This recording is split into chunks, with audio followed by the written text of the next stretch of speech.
25 जून 2009 का सूरज मामूल के मुताबिक तुलू हुआ, लेकिन कौन जानता था यह दिन एक गैर मामूली दिन साबित होगा। दोपहर 2:40 से 2:15 बजे के दरमियान गूगल इंतजामिया को लगा जैसे इनकी वेबसाइट पर हैकर्स ने हमला कर दिया है, क्योंकि देखते ही देखते गूगल की वेबसाइट ही क्रैश कर गई। गूगल पर सर्च करने वाले सारिफीन को अपने किसी सवाल का जवाब नहीं मिल रहा था। 25 मिनट तक यह हालत रही कि गूगल में किसी भी सर्च के जवाब में एरर पेज नजर आने लगता था। गूगल के माहिरीन ने फौरी तौर पर साइट का हिफाजती निजाम चेक किया और तब इन्हें मालूम हुआ कि गूगल पर हैकर्स ने हमला नहीं किया, बल्कि एक खबर को पढ़ने के लिए गूगल पर इतने ज्यादा सारिफीन आ गए हैं कि गूगल का सिस्टम ही क्रैश हो गया है। यह खबर थी पॉप म्यूजिक के बेताज बादशाह माइकल जैक्सन की पुरस्कार मौत, जिसने दुनिया भर में इसके मद्दाहों को हिला कर रख दिया था। माइकल जैक्सन की मौत की खबर को सिर्फ 10 मिनट में 8 लाख लोगों ने पढ़ा, जो गूगल की तारीख में एक रिकॉर्ड है। मैं हूं मोहम्मद उसामा गाजी और देखो सुनो जानो कि वो कौन था सीरीज में हम आपको करोड़ों दिलों की धड़कन माइकल जैक्सन की कहानी दिखा रहे हैं, जिसने तकरीबन 40 साल तक पॉप म्यूजिक की दुनिया पर राज किया।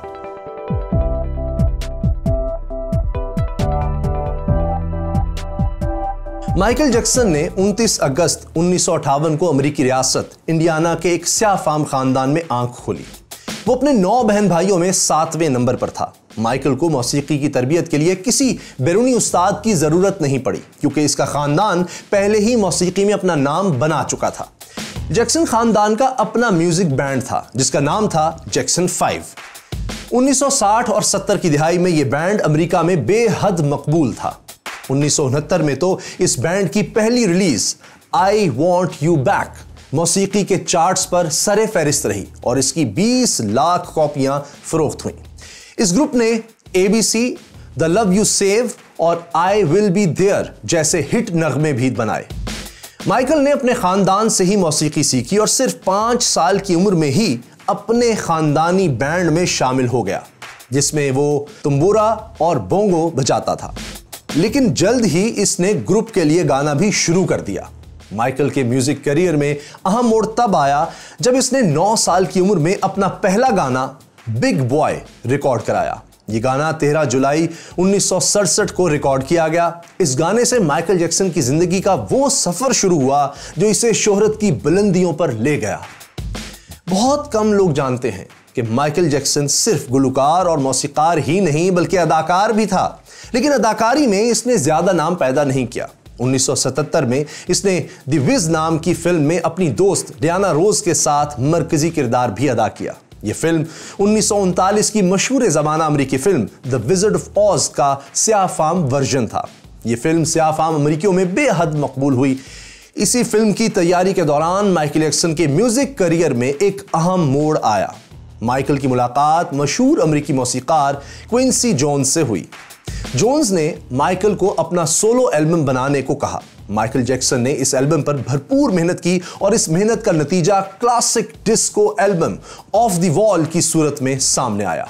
इस एल्बम ने मकबूलियत के रिकॉर्ड तोड़ दिए। इसकी 10 मिलियन यानी 1 करोड़ कॉपियां फरोख्त हुई। इस एल्बम की रिलीज के बाद माइकल जैक्सन अमेरिकी मौसीकी की दुनिया में एक जाना पहचाना नाम बन गया था। लेकिन जिस एल्बम ने माइकल जैक्सन को आलमगीर शोहरत दिलाकर मौसीकी का बेताज बादशाह बना दिया, इसका नाम था थ्रिलर। 1982 में रिलीज होने वाला यह एल्बम आज तक दुनिया का सबसे ज्यादा फरोख्त होने वाला एल्बम है।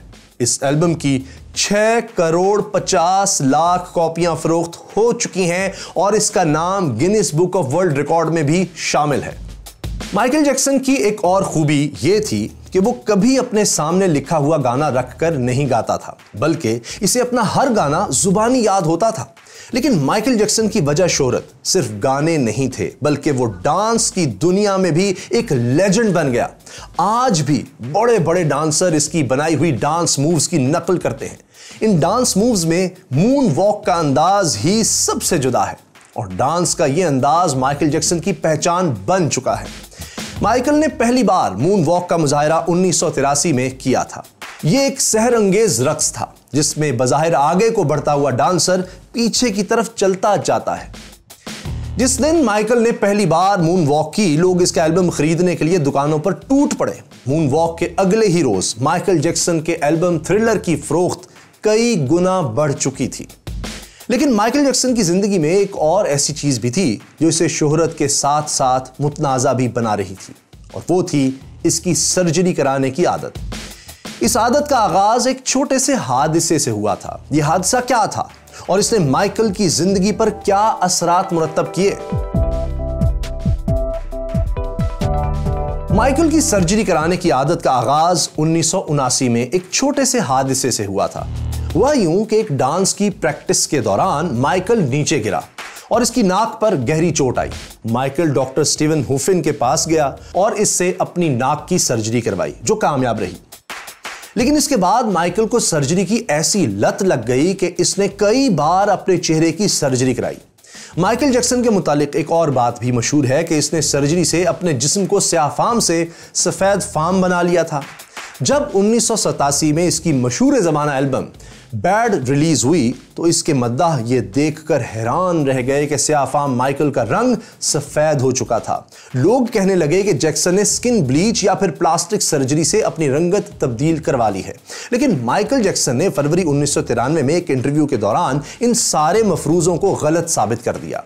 इसने इंकशाफ किया कि रंगत की ये तब्दीली सर्जरी का कमाल नहीं, बल्कि इसे वेटिलेगो नाम की एक बीमारी हो गई है। ये बीमारी मरीज की जिल्द को मुतासिर करती है और इसकी रंगत बदल देती है। I have a skin disorder that destroys the pigmentation of the skin. It's something that I cannot help. Michael की रंगत में तब्दीली तो प्लास्टिक सर्जरी की वजह से नहीं थी, लेकिन इस बात से इनकार मुमकिन नहीं कि माइकल को प्लास्टिक सर्जरी का जुनून हो गया था। माइकल जैक्सन ने अमेरिका और यूरोप के 55 चोटी के प्लास्टिक सर्जन से प्लास्टिक सर्जरीज करवाई। इन सर्जरीज का नतीजा यह निकला कि 1987 तक माइकल जैक्सन की शक्ल सूरत, रंगो रूप और यहां तक के चेहरे के नकूश ही बदल गए। स्याह फाम माइकल जैक्सन की जगह गोरा चिट्टा माइकल जैक्सन दुनिया के सामने आ गया। लेकिन यह बदला हुआ माइकल जैक्सन बजाय गैर मारूफ होने के ज्यादा मशहूर होने लगा। सिर्फ एल्बम बैड की 3 करोड़ से जायद कॉपियां फरोख्त हुई। बैड की मकबूलियत के बाद जैक्सन ने अपना पहला सोलो टूर शुरू किया। बैड के कॉन्सर्ट्स में जहां जादुई कमालात और लेजर का इस्तेमाल होता, वहीं एक मौके पर माइकल जैक्सन एक क्रेन पर शायकीन के सरों के ऊपर से गुजरते हुए भी दिखाई दिया। लेकिन दुनिया भर में फैशन और पॉप मौसीकी का आइकॉन, बज़ाहिर सबसे ज्यादा चाहे जाने वाला माइकल जैक्सन, इसी टूर के इख्तिताम पर जब अपनी बायोग्राफी लिख रहा था तो इसने लिखा, मैं दुनिया के चंद सबसे तन्हा अफराद में से एक हूं। 1991 में इसने अपना एल्बम डेंजरस रिलीज किया, जिसके बहुत से गाने सुपर हिट हुए। माइकल जैक्सन ने म्यूजिक की दुनिया में बेशुमार रिकॉर्ड्स कायम किए, जिनमें से अक्सर Guinness book of world record में शामिल हैं, जिनमें 13 Grammy awards, 13 number 1 solo singles और 750 मिलियन यानी 75 करोड़ एल्बम कॉपीज की फरोख्त शामिल हैं।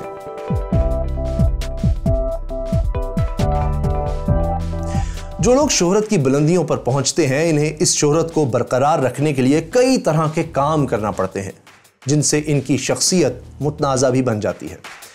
माइकल जैक्सन को भी अपनी शोहरत बरकरार रखने के लिए कई तरह के जतन करना पड़े। इसके मुतालिक मशहूर है कि वो अपनी आला आवाज़ को बरकरार रखने के लिए हार्मोन्स की ट्रीटमेंट करवाता था।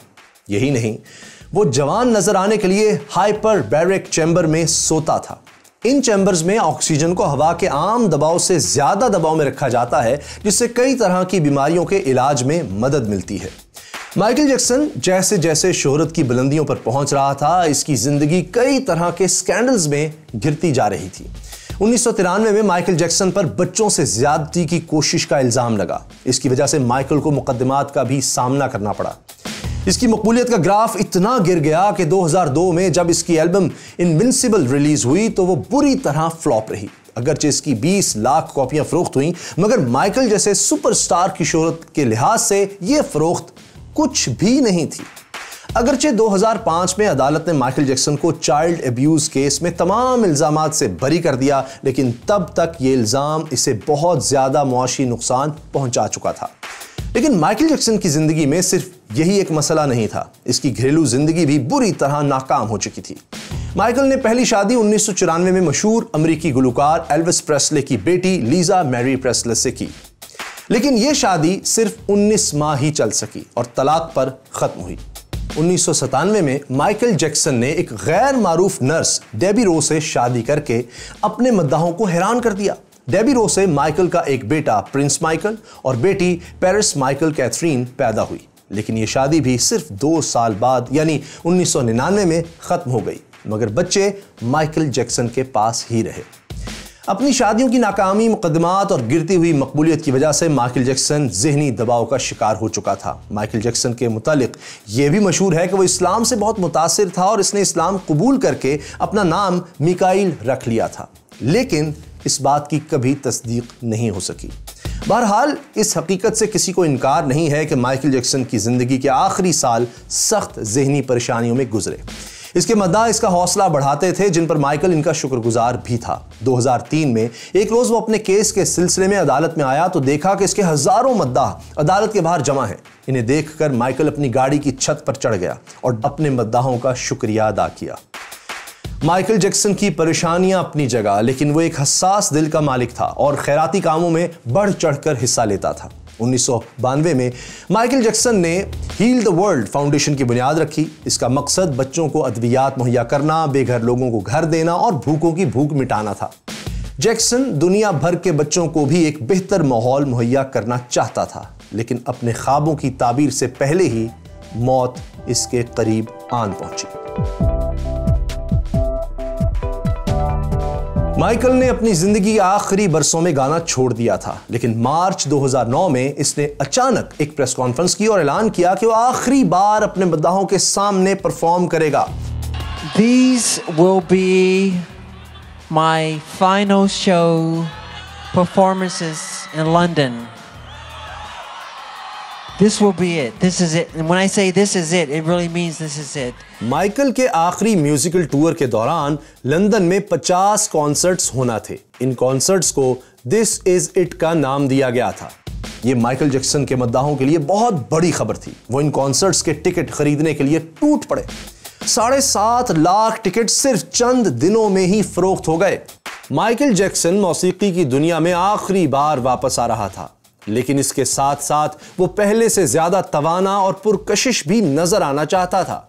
इस कोशिश में इसने अप्रैल 2009 में डॉक्टर मरे की खिदमात हासिल की। माइकल जैक्सन अपने आखिरी कॉन्सर्ट्स की कामयाबी के लिए बहुत पुरुमीद था और इसके लिए भरपूर तैयारी भी कर रहा था। कहते हैं कि माइकल जैक्सन की ख्वाहिश थी कि वो 150 बरस तक जिंदा रहे और इसके लिए इसने अपनी तरफ से पूरे इंतजामात कर रखे थे। आपको शायद ये सुनकर हैरत हो, लेकिन माइकल जैक्सन ने ऐसे सेहतमंद लोगों को तनख्वाह पर मुलाजिम रखा हुआ था जिनसे वो जरूरत पड़ने पर जिस्मानी आज़ा लेकर अपने जिस्म में ट्रांसप्लांट करवा सकता था। मौत से बेफिक्र होकर माइकल जैक्सन लंदन में अपने कॉन्सर्ट की तैयारियों में लगा हुआ था।